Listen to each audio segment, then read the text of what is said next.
Hello everybody, this is Raju. Welcome to you all in my YouTube channel education purpose. Students, आज के इस video में हम लोग समझने वाले हैं इराक में ब्रिटिश संरक्षण, जो कि आपके हिस्ट्री ऑनर्स के सेमेस्टर 6 कोर 14 में पढ़ना है। और ये टॉपिक बहुत इंपॉर्टेंट है दोस्तों, और इससे रिलेटेड कई बार एग्जाम में प्रश्न पूछ लिए जाते हैं। तो आने वाले जो एग्जाम है उसमें मैं प्रेडिक्ट कर रहा हूं कि आने वाले एग्जाम में ये टॉपिक से जो है एक प्रश्न पक्का रहेगा, या तो 5 नंबर में आ जाएंगे या तो 20 नंबर में आ जाएंगे, लेकिन एग्जाम में पक्का इस प्रकार के क्वेश्चन जो कि इस टॉपिक से बनते हैं वो जरूर आएंगे। ठीक है, तो इस टॉपिक से जो क्वेश्चन बनते हैं दोस्तों अधिकतर इस प्रकार से बनाए जाते हैं कि ब्रिटिश संरक्षण इराक में जो प्रणाली थी उसका वर्णन करें, या फिर इराक में ब्रिटिश संरक्षण का वर्णन करें, इराक में ब्रिटिश संरक्षण प्रणाली की विशेषताओं का वर्णन करें। इस प्रकार से क्वेश्चन बनते हैं। ठीक है, तो चलिए दोस्तों देरी ना करते हुए समझते हैं इस टॉपिक को। जैसा कि आप यहां पे देख रहे हैं, ये क्या है दोस्तों, हमारा है वर्ल्ड का मैप। और इस वर्ल्ड के मैप में आपको इराक ढूंढना है, जो कि आपको कहीं ना कहीं कठिनाई हो रही होगी। मैं आपको बताता हूं दोस्तों कि इस वर्ल्ड के मैप में आपको इराक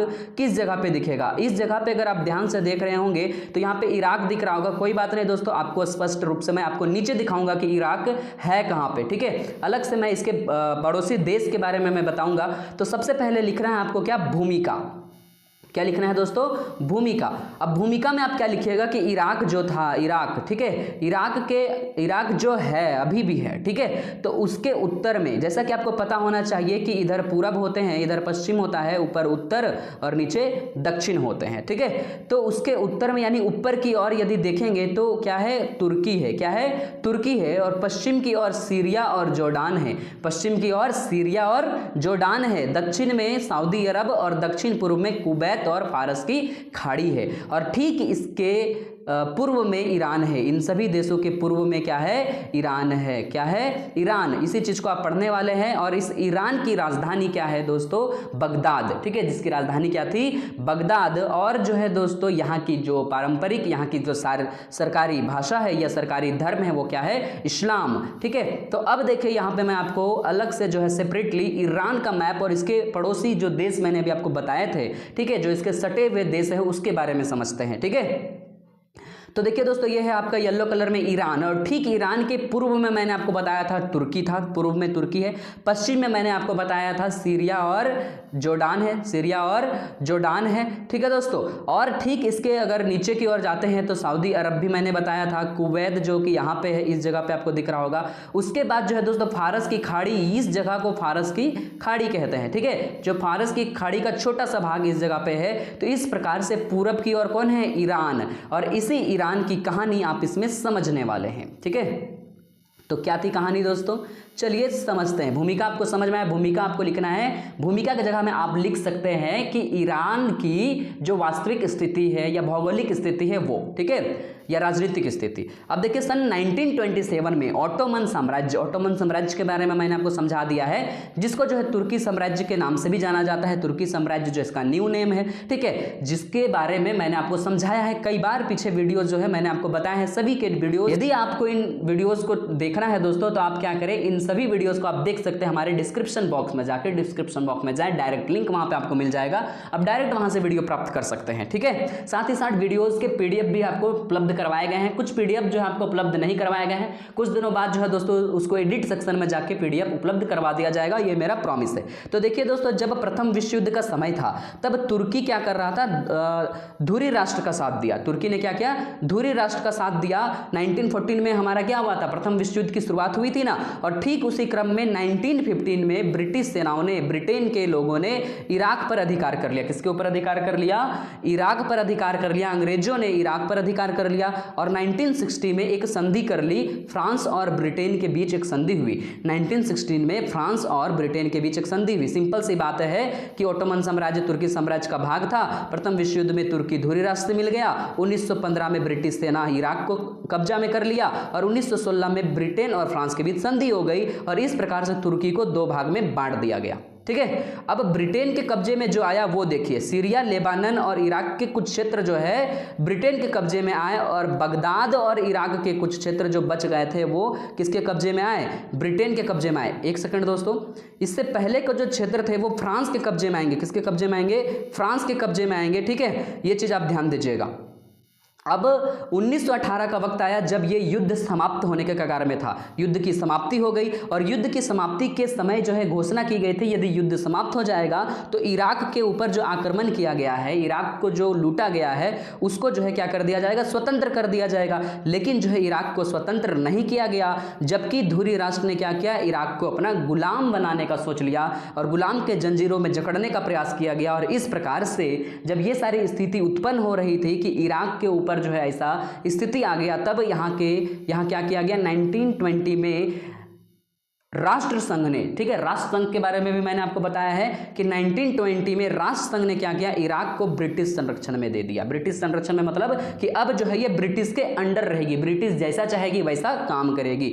तो दोस्तों यहां तक हमने समझा कि इराक को लूटा गया, फिर उसको बांटा गया और फिर से जो है इराक को जो है स्वतंत्रता देने का घोषणा किया गया कि जब प्रथम विश्व युद्ध खत्म हो जाएगा हम स्वतंत्र कर देंगे। लेकिन ऐसा नहीं हुआ, जिसके कारण राष्ट्र संघ ने निर्णय लिया कि अब जो है इराक को जो है क्या होना पड़ेगा, ब्रिटिश संरक्षण में रखना पड़ेगा। और यही था अंडर ब्रिटिश मैंडेट। ठीक है, ये जो है दोस्तों आपके 5 नंबर के अगर एग्जाम में टॉपिक में आए तो आप इतना लिख सकते हैं, 5 नंबर मिल जाएंगे। इसके अलावा यदि 20 नंबर के टॉपिक में आते हैं तो आप आगे भी लिखेंगे, देखिए क्या लिखना है। ठीक है, अब इसमें होता क्या है, ब्रिटिश संरक्षण का अब ये लोग क्या करेंगे, विरोध करेंगे। देखिए ब्रिटिश संरक्षण तो हो गया, ब्रिटिश के अंडर में इराक चल गया, लेकिन अब इसका क्या किया जाएगा, विरोध किया जाएगा। और ये विरोध क्यों किया जाएगा ये आपको भी पता है कैसे, मैं बताता हूं। देखिए इराकियों का आंदोलन होगा।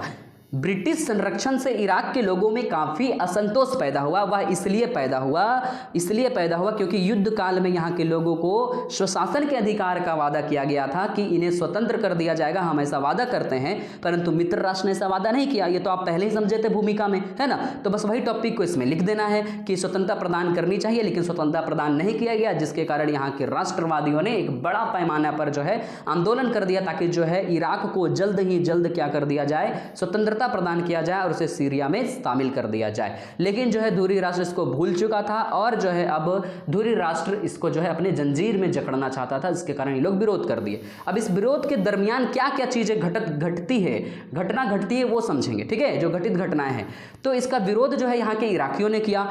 अप्रैल 1920 में इराक के जो प्रमुख नगर थे, जो मेन जो सिटीज़ थे, वे जो क्या कर रहे थे, इस व्यवस्था का विरोध कर रहे थे। और इसी के चलते ब्रिटेन को काफ़ी हानि हुई, क्योंकि ब्रिटिश के लोगों के संरक्षण में ही तो ये था, अंग्रेजों के संरक्षण में ही तो था। तो ये लोग किसका विरोध कर रहे थे, अंग्रेजों का, ब्रिटिशों का, ब्रिटेन के लोगों का। ठीक है, तो इस कारण से जो है यहाँ कई सैनिक जो है मारे गए, यहाँ इराक में शांति व्यवस्था भंग हो गई, जिसके कारण ब्रिटेन अब क्या चाहेगा कि इराक की शांति व्यवस्था को बनाए रखे। और इसकी शांति व्यवस्था को बनाए रखने के लिए उसने क्या क्या कदम उठाया वो देखते हैं। ठीक है, अब हम समझेंगे दोस्तों कि यहाँ पे इस शांति व्यवस्था को बनाए रखने के लिए किस किस प्रकार से कदम उठाया गया। देखिए दोस्तों यहाँ पे एक टॉपिक है कर्नल की दमनकारी नीति। अब इसमें देखिए आपको क्या लिखना है कि एक बड़ी सेना तैयार की गई, ठीक है, और उसको कहाँ भेजा गया, इराक भेजा गया। इराक में ब्रिटिश अधिकारी कर्नल A.T. विल्सन, आप याद नहीं रख सकते हैं तो विल्सन तो याद रख सकते हैं ना।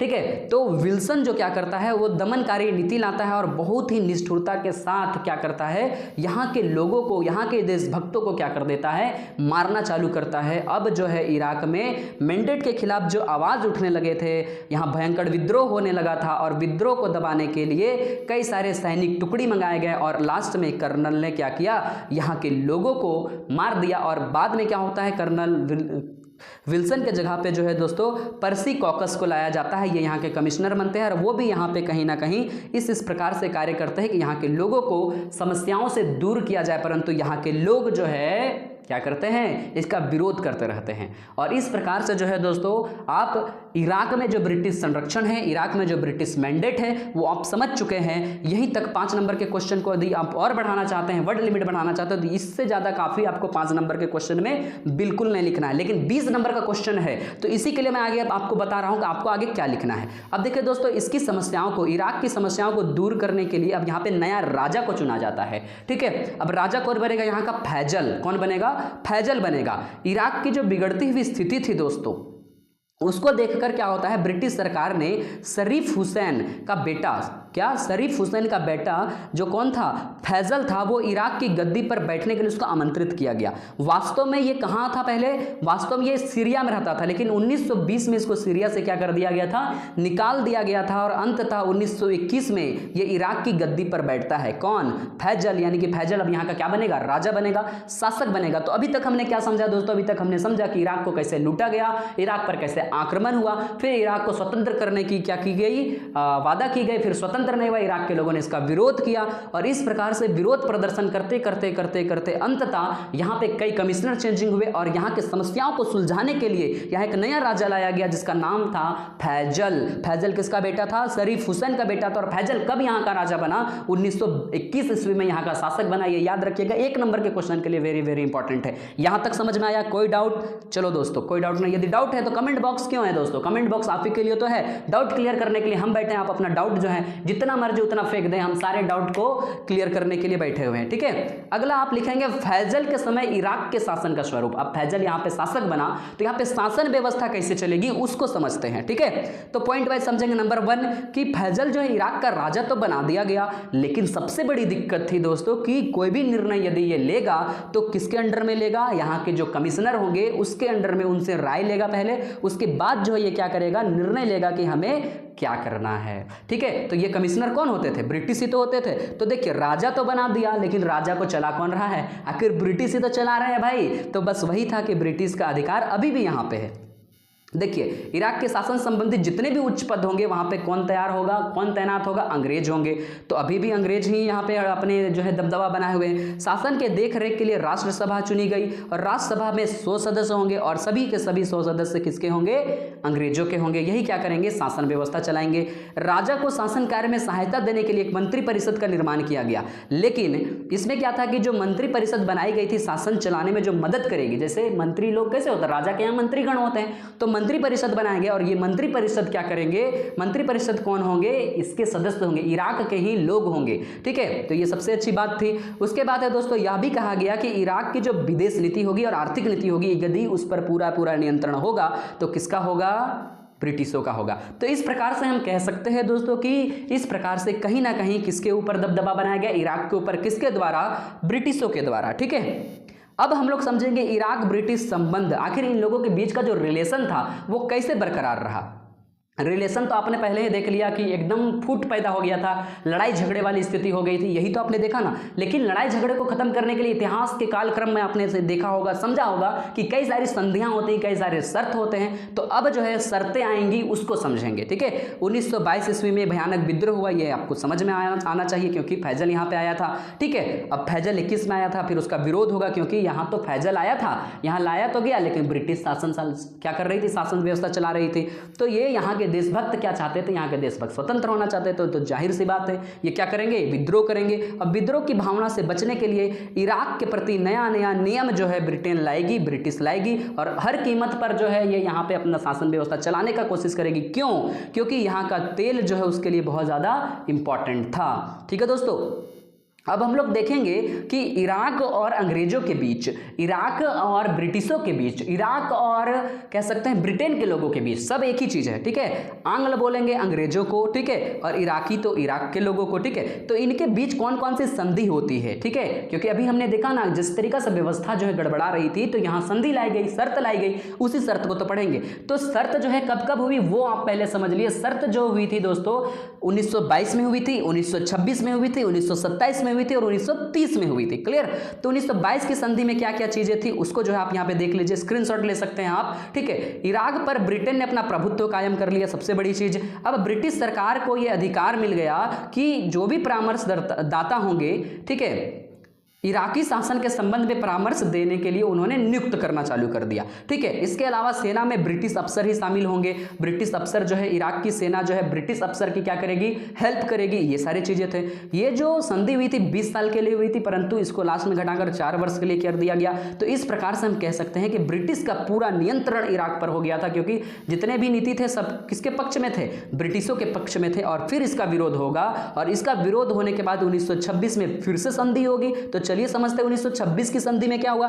1926 की संधि में जब 1922 में विरोध होने लगा, संधि आई, फिर विरोध होने लगा, तो यहाँ पे 1926 की संधि की गई और बोला गया कि ये जो बात है कि आपको स्वतंत्र तो किया जाएगा, लेकिन 25 साल के अंदर हम प्रॉमिस करते हैं कि आपको 25 साल के भीतर क्या कर देंगे, स्वतंत्र कर देंगे। और इसकी सबसे बड़ी विशेषता ये थी किसकी, 1926 की आंग्ल इराकी संधि की, कि जो तुर्की इराकी सीमा था उसको जो है, उसका जो विवाद था जिसको मौसूल विवाद कहते हैं, उसको खत्म कर दिया गया। सिंपल सी बात, आप उतना नहीं याद करिएगा, लिख दीजिएगा दोस्तों कि मौसूल विवाद को खत्म कर दिया गया। खत्म, इतना तो आप लिख सकते हैं, क्लियर ना।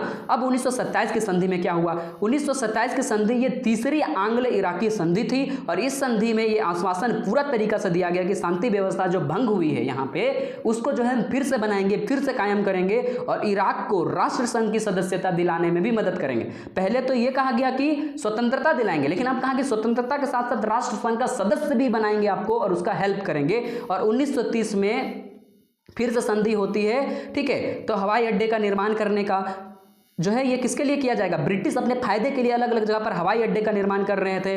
इसके साथ कहा कि हम अपनी सेना और सेना के सामानों को जो अत्यंत उपयोगी सामग्री उसको कहीं भी ले जा सकते हैं, यानी देश के किसी भी कोने पर ले जा सकते हैं। ब्रिटिश राजदूत को बगदाद में, बगदाद किसकी राजधानी थी मुझे कमेंट बॉक्स में बताइएगा दोस्तों, ठीक है, विशेष सुविधा दी जाएगी। ये सारी चीजें इस शर्त में थी। इराकी सेना अगर प्रशिक्षण करना चाहते हैं, सीखना चाहते हैं, ठीक है, तो अपने ट्रेनिंग के लिए कहाँ जाएंगे, ब्रिटेन ही भेजे जाएंगे। और इस प्रकार से ब्रिटेन ने इराक को यह आश्वासन दिया कि उसको स्वतंत्रता दिलाने के बाद राष्ट्र संघ की सदस्यता भी हम आपको देंगे। और इस प्रकार से लास्ट में ये रिजल्ट आया कि राष्ट्र संघ ने ब्रिटेन की अनुशंसा पर ही अक्टूबर 1932 को इराक को राष्ट्र संघ की सदस्यता प्रदान कर दी।